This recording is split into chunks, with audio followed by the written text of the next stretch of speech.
Today it was all about collaboration and networking.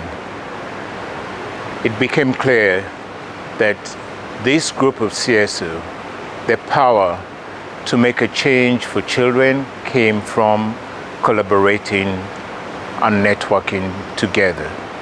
Networking and collaboration for learning. How do this group learn? It's not about knowledge management platforms. How do they learn? How do they share information?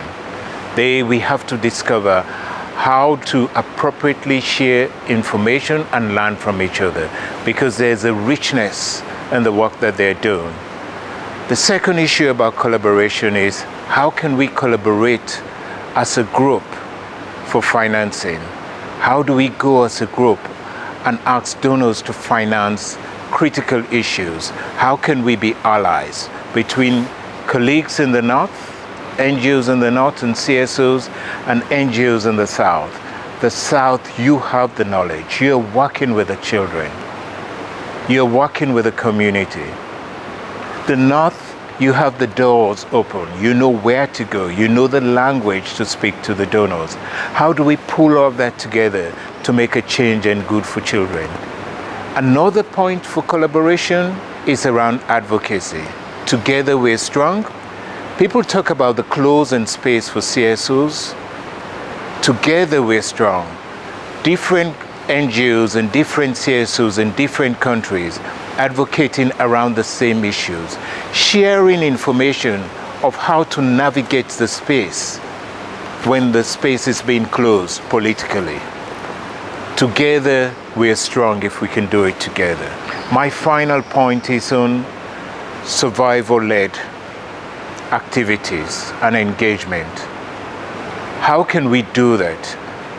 As I've said before, it seems like this is the latest buzzword in a field. We have to turn it into reality. We have to move beyond tokenism.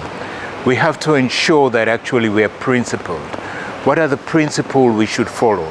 How should we do the capacity building so that the staff know how to work with survivors, as leaders, as agents in their own right?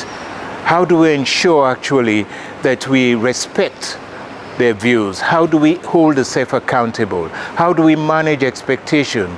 You can't expect us to go in and you do one advocacy and you change the laws or you change the ways police work, but how do we do it in a consistent manner?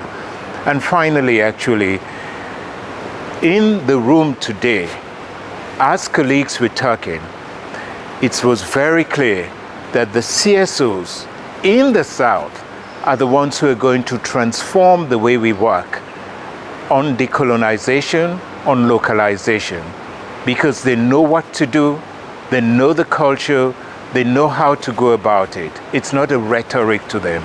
It's a lived experience that they do on a day-to-day basis. Together, they're going to write the narrative on what we mean by decolonization and localization for working with children who are vulnerable.